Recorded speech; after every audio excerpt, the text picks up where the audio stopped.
In this video, we're going to talk about how to calculate the mass defect of an isotope and also how to calculate the nuclear binding energy per nucleon.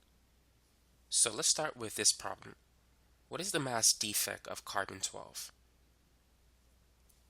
The mass defect is the difference in the mass of the nucleus and the mass of the individual particles that make up the nucleus. So let's talk about carbon-12. Carbon-12 has a mass of 12 and an atomic number of 6. The number of protons is equal to the atomic number. So carbon-12 has 6 protons. The difference between the mass number and the atomic number is the number of neutrons. So 12 minus 6 is 6. Now for an atom, the number of protons and electrons are the same. An atom is electrically neutral. So an atom of carbon-12 has 6 electrons. Ions have different numbers of protons and electrons.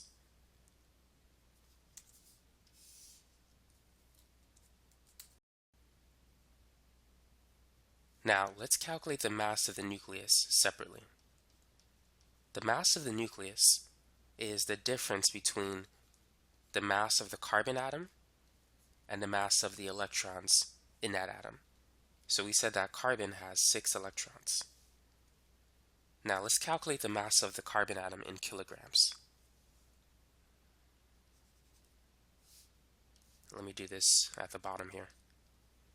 Now, the atomic mass of carbon is 12 AMU, 12 atomic mass units. And you need to know that one atomic mass unit is 1.66054 times 10 to the negative 27 kilograms. And you can look that up in the internet. It's not hard to find. Just type in AMU to kilograms in Google or something, and it should come up. Now let's go ahead and multiply those two numbers.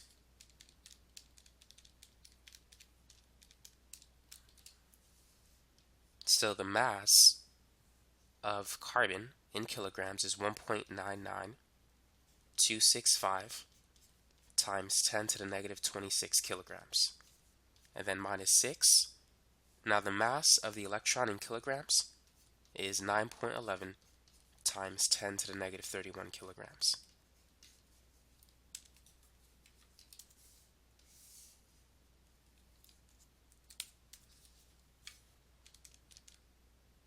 Alright, so let's go ahead and plug this in.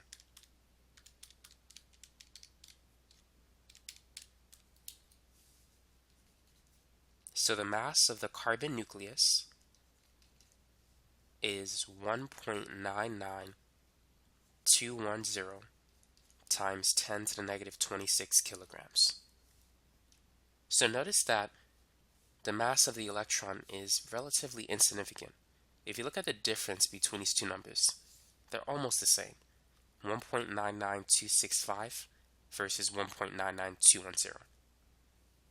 So let's say if you decide to neglect this value, your answer shouldn't change too much, but if you want to get the exact answer, subtract the mass of the carbon atom by the number of electrons present.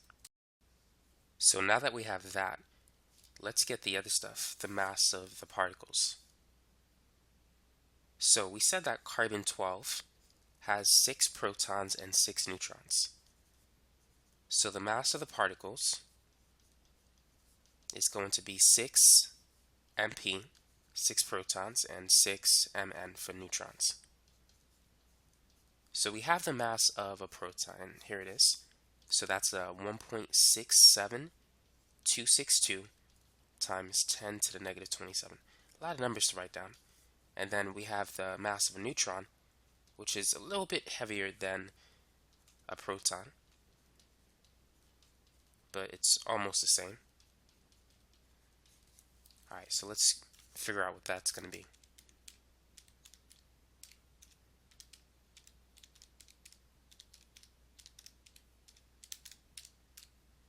So if I typed in everything correctly, this is what I got. 2.00853 times 10 to the negative 26 kilograms. So hopefully you got that too.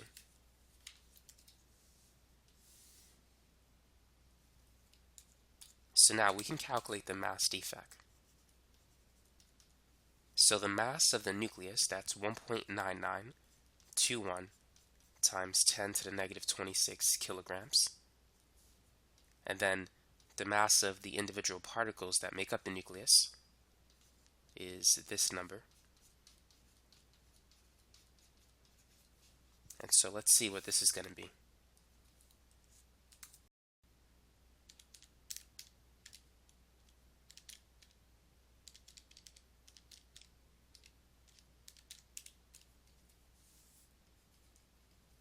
So this is going to be negative 1.643 times 10 to the negative 28 kilograms. So that's the difference between the mass of the carbon nucleus and the mass of the individual subatomic particles that make up the nucleus. So that's the mass defect of carbon-12. Now let's calculate the nuclear binding energy per nucleon. So we need to use this equation. Delta E is equal to delta MC squared. So the mass defect is this number. C represents the speed of light, which is 3 times 10 to the 8 meters per second. And then we have to square that number. So the change in energy is negative 1.4787 times 10 to the negative 11 joules per individual nucleus.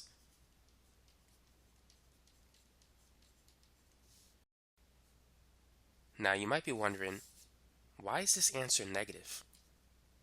Now what this means is that if you take the 6 protons and the 6 neutrons and put them together to form the carbon nucleus, energy will be released, since mass is lost. So what really happens is the mass is converted to energy. So as those 6 protons and 6 neutrons come together to form the nucleus, that change in mass, that difference in mass, was converted into the energy that was released by that process. So that's why it's negative. Now the reverse is positive. Let's say if you have a carbon nucleus, it's going to take this much energy to break the nucleus into its individual particles. So the sign depends on what you're trying to do. If you're trying to bring the particles together to make up a nucleus, then energy will be released. Delta E will be negative. If you're trying to put in energy to break up the nucleus into its individual particles, then delta E is positive. Now to calculate the binding energy, the energy that we need to break the nucleus, that's going to be a positive value. So we need to calculate the binding energy per nucleon. Now you need to know what a nucleon is. What do you think a nucleon is? A nucleon is basically a particle in the nucleus. So protons and neutrons are considered to be nucleons, not electrons. So carbon-12 has 6 protons and 6 neutrons. So 6 plus 6 is 12. So we could say that it has 12 nucleons. So to calculate the binding energy per nucleon, the nuclear binding energy, it's going to be this value. Well, let me convert it. So let's start with this number. This is the energy per nucleus. And one carbon-12 nucleus has 12 nucleons. And so the unit nucleus cancels. And so now we have the joules per nucleon.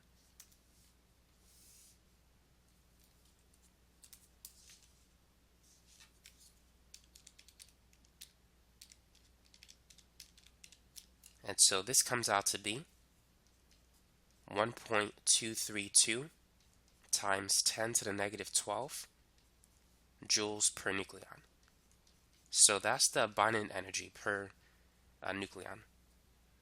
Now, sometimes you may need to report your answer in mega electron volts per nucleon. If you need to do that, you can use this conversion. 1 mega electron volt is 1.6 times 10 to the negative 13 joules. So the unit joules will cancel. And let's go ahead and divide these two numbers.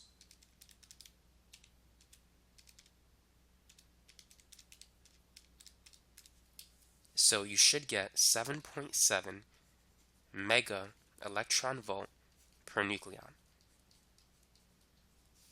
So that is the nuclear binding energy of carbon-12.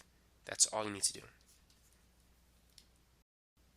Number 2, calculate the change in energy in joules and mega electron volts if 5 moles of nitrogen-14 nuclei were formed from protons and neutrons. So if you want to try this problem, feel free to pause the video and work on it. So let's begin. So we said that the mass defect is the difference between the mass of the nucleus and the mass of the individual particles that make up the nucleus. So in this case, we're combining protons and neutrons to make up the nitrogen nuclei. And so energy is going to be released when that happens. Anytime a bond is formed between two atoms or two particles, energy is released. So we should expect a negative energy value for our answer. Now let's calculate the mass of the nucleus first. So it's going to be the mass of the nitrogen atom minus the 7 electrons that are in the nitrogen cloud. Now keep in mind, nitrogen-14 has an atomic number of 7. So it has 7 protons, 7 neutrons, and also 7 electrons. The number of neutrons is going to be 14 minus 7.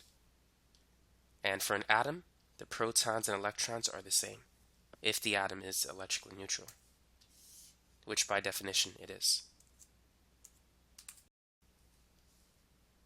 Now let's calculate the mass of the nitrogen atom. So we're given the mass in atomic mass units. So that's 14.00318 MU. Now based on our last problem, we know that one atomic mass unit is 1.6605 times 10 to the negative 27 kilograms. So that's not going to change.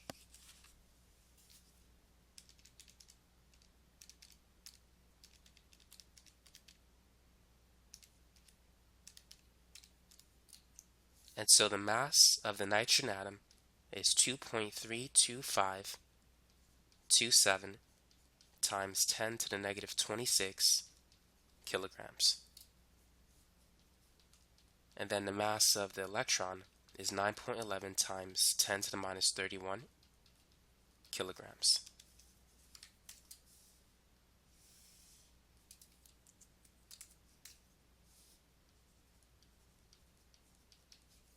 So let's go ahead and plug that in.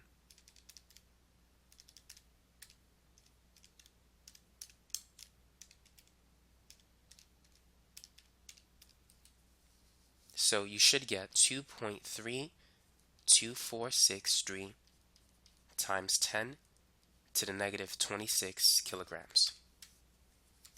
So now we need to calculate the mass of the subatomic particles in the nucleus. And so we said that nitrogen-14 has 7 protons and 7 neutrons. So the mass of a proton is 1.67262 times 10 to the negative 27 kilograms. And then the mass of a neutron is 1.67493 times 10 to the negative 27 kilograms.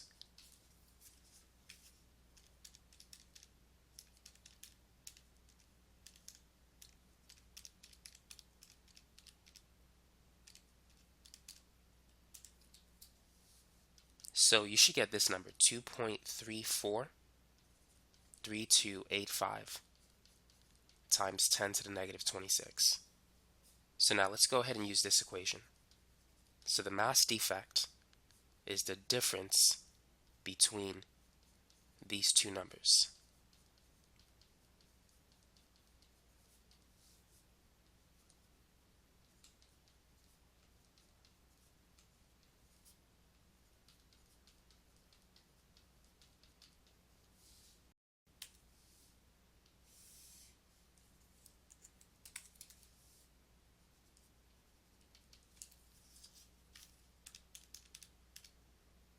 So if we subtract 2.32463 times 10 to the negative 26 by 2.343285 to the same power, you should get negative 1.8655 times 10 to the negative 28 kilograms.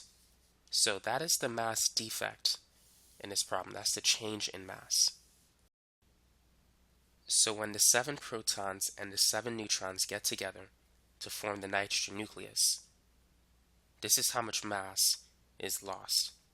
And so that mass is changed into energy. So now let's calculate how much energy is released during the process.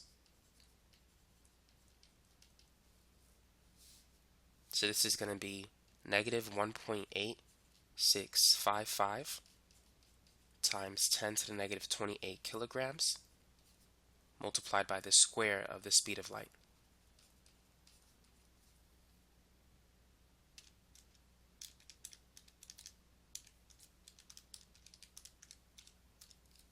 And so the change in energy is negative 1.679 times 10 to the negative 11 joules. And this is per nucleus. So that's how much energy is released if only one nucleus is formed. What about if 5 moles of nitrogen nuclei were formed? How much energy would be released? Let's start with 5 moles. Now 1 mole is equal to Avogadro's number, 6.022 times 10 to the 23, and we're dealing with the nitrogen nuclei. And the energy change for just one nucleus is 1.679 times 10 to the negative 11 joules. And so we can see the unit moles will cancel, and the nucleus will cancel as well.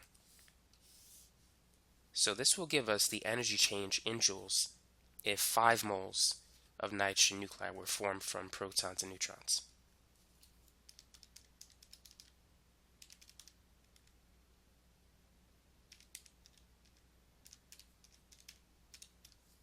And so this is equal to 5.055 times 10 to the 13 joules. And so that's the answer in joules. Now, if you want the answer in mega electron volts, simply convert it. Divide it by 1.6 times 10 to the 13 joules. Okay, that's supposed to be a J.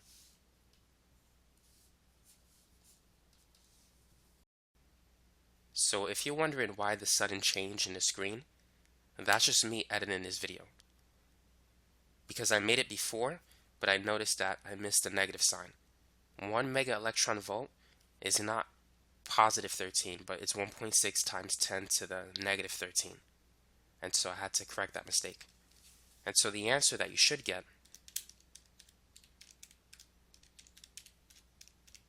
is going to be 3.16 times 10 to the 26 mega electron volts. So one little negative sign can change your answer drastically. So that's the answer that you should have. And so that's it for this video. Thanks for watching, and have a good day.